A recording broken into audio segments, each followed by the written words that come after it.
What is up, my loyal subscribers? We have a bit of an interesting video for you guys today. As you guys may know, I've been a little bit busy lately, obviously with the holidays and having a full-time job. I'm a little bit busy, but we're about to get some time off and I'll be able to film some new stuff for you guys. But we have something special today. For some of you OG subscribers, you guys have probably been waiting on this video for a very long time. Let's flash back to about a year and a half ago and less than 1,000 subscribers when I filmed this video. So with that being said, don't judge too much on the video's quality. It was with a different camera, it was a different me. I've learned so much about videoing since then. But I wanted to get this video out because I know some of you out there have been wanting to see this video. So without further ado, let's go ahead and get to it. Usually it takes me like a few takes of videoing myself and then not sounding stupid. What's up everybody? Today we got something special for you.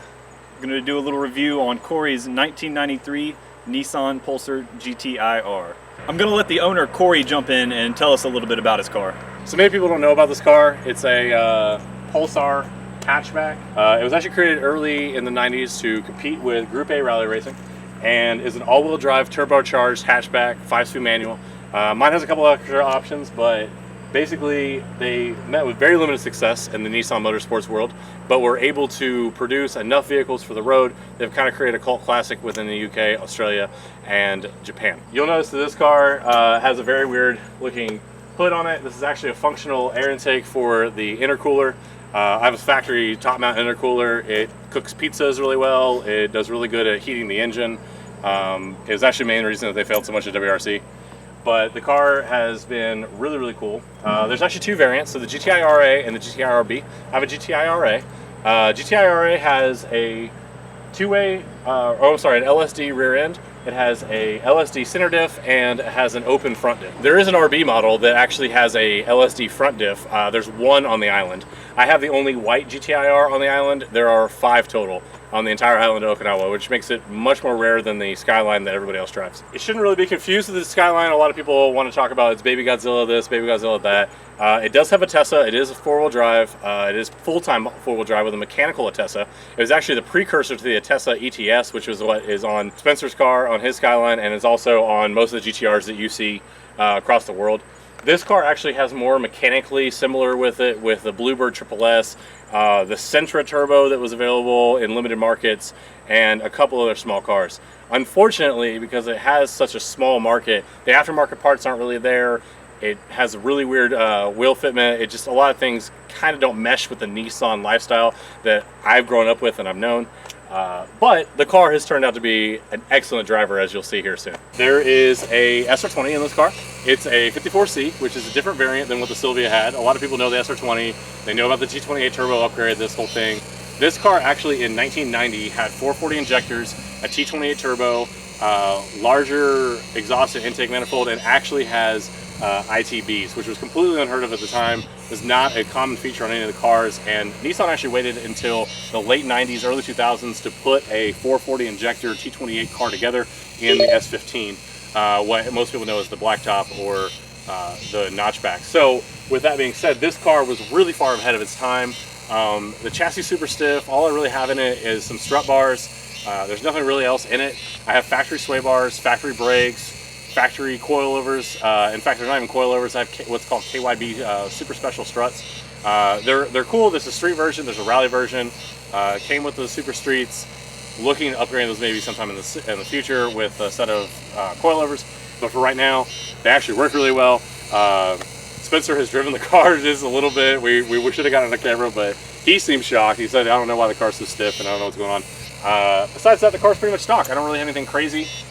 It does have, you know, the normal features, but the joke has been made, and I will put this on camera because I think it's funny. The joke has been made that if I take off this wing, it's a Mark III Golf.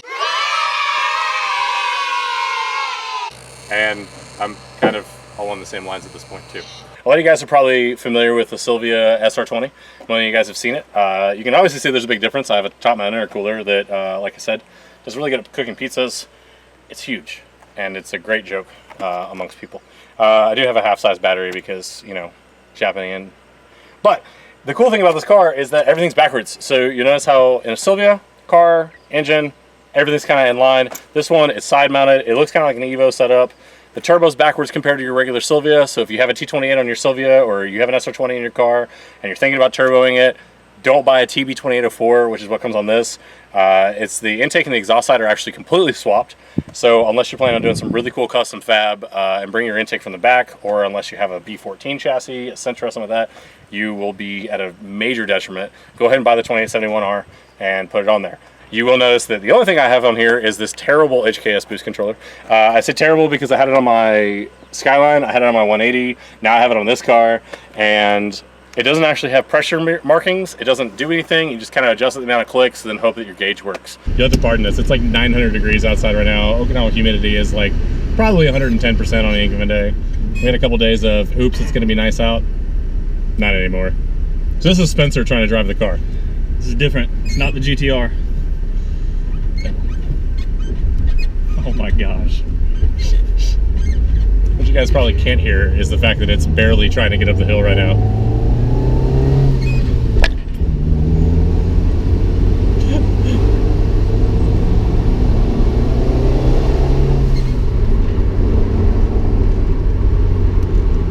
Super close gears. Yeah. We forgot to mention actually this car has a GTi-R the GTi-R B transmission in it, and it makes a lot of difference in the short ratio. What gear should I be in? Definitely not third. He said to me on the way here, he said, I'm not going to drive the car as hard as you do. I said, okay, I wasn't driving that hard. He said, no, seriously. It has the ability to be driven very quickly. It feels so light and nimble compared to the Skyline.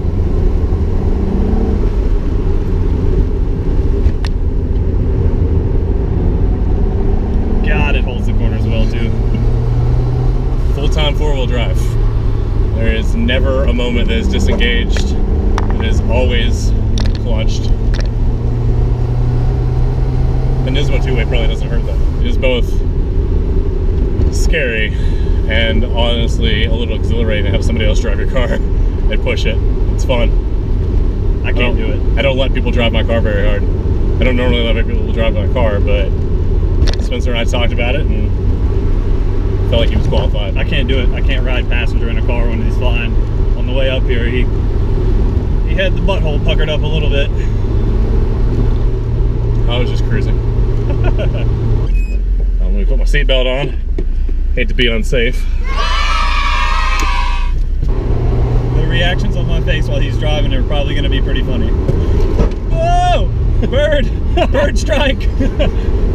Fun.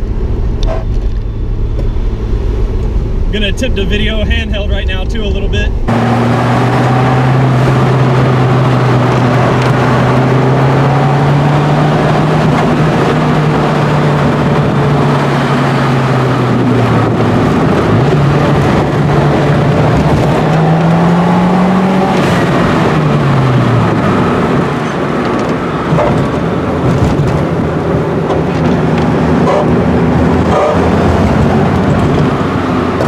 Slow down on that turn. What you guys probably can't see is the fact that there's a massive amount of skids through there. People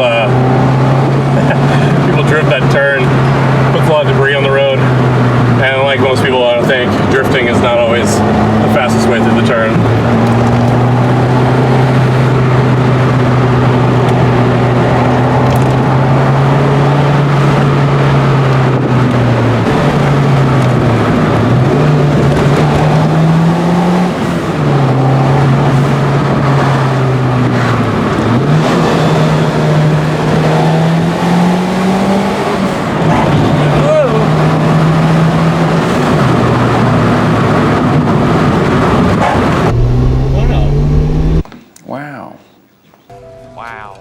Wow, and how'd that affect you with guys? Me, that's like, wow, you. I hope you guys enjoyed this video. It's going to be a little bit different than my normal videos, with it being my first review video, so please don't be mad if it's a little weird and awkward, but Corey's a funny dude, and I'm trying to convince him to start a YouTube page, so maybe you guys can give him a little further convincing. And thanks for letting us use your car today, Corey. I really appreciate it. It was super fun to drive. We might even want to turn down your ice cold AC that I'm not really used to. Yeah. And the only downside of this car is you can't really drive it with the AC on and make real power. It seems to sap some. So I had a great time today. I appreciate you doing the video. I think it's fun. I look forward to it, and hopefully I'll get some more upgrades and get this car a little bit more squared away so we can go out and do it again. Definitely. And then I've definitely been bitten by the Pulsar bug.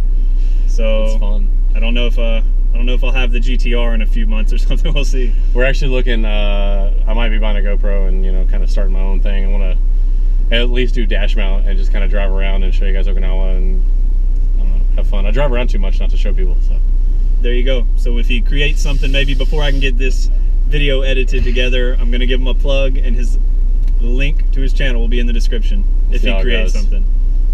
But thank you guys. Thank you guys for watching. Share this, like this, tell your friends about this, tell people how cool Pulsar is. Maybe companies will start making parts for them. Now here's the part of the video where I sit here and stare at the light for a minute until I decide what I'm gonna say. I'll go through my footage later and it'll be ridiculous. What next? I really do hope you all enjoyed that video. It was really cool just for me to even see that footage on my computer still, and to see how far I've come from a year and a half ago, less than 1,000 subscribers, all the way up to now where I have almost 30,000 subscribers. So thank you all so much for the support, and I hope some of you OG subscribers that were waiting on that video enjoyed that for sure. I didn't originally post that video because I didn't feel like I had enough footage, and I just felt like it wasn't quality for what I wanted to put out. But after seeing it on there, I just decided to go ahead and edit what I had. Corey, the guy that owns the GTi-R, is long gone now. He's in the States doing his own thing out of the military, enjoying life. But the car is still around here somewhere. I see it occasionally. I don't know who owns it anymore, but it still looks really nice. I do find it kind of funny though that I did say I don't know how much longer I own the GTi-R, and that was a year and a half ago, and here I still am owning the GTi-R. But the Pulsar seriously was an extremely fun car to drive. I would love to own one someday, but I can't give up the GTi-R for one. Anyways, regular content to resume shortly. The last video was the 8080 video, and since posting that video, I got a lot of responses from you guys saying you guys know some of the people personally or have met them at car meets, and that's kind of what I wanted to hear. I wanted to hear some inputs from everybody and to see if anybody knew them, and it makes me feel a little bit better about the giveaway. And that's the thing, the whole time I thought the giveaway was probably legit, but it was just sketchy the way they kind of advertised it. And I know they don't have to tell you that legally there has to be a way to enter without purchase, but that's just kind of what sketches me out about it. Like, they wouldn't be selling any of those shirts if they didn't have the giveaway going.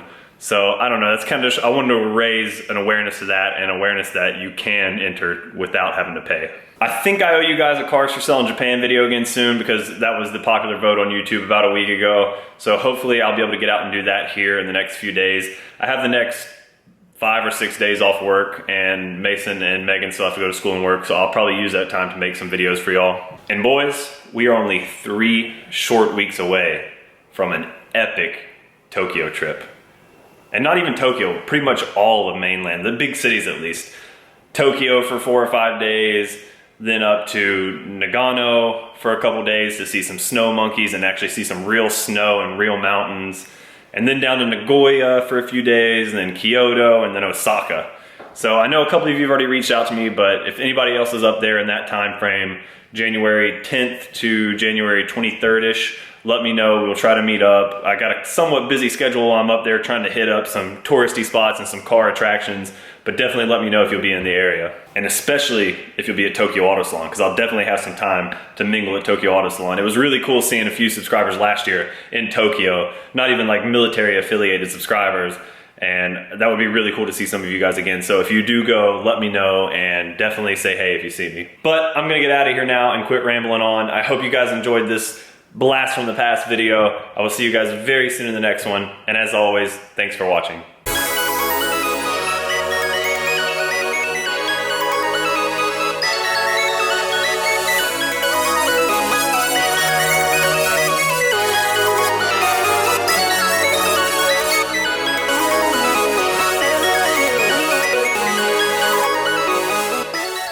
Holy Snopes, I was editing the video and just realized we didn't do a language lesson this time. So real quick, short and easy one. Japan, Nihon. The Japanese language, Nihongo. I promise we'll make it up next time for the better one. Thanks for watching.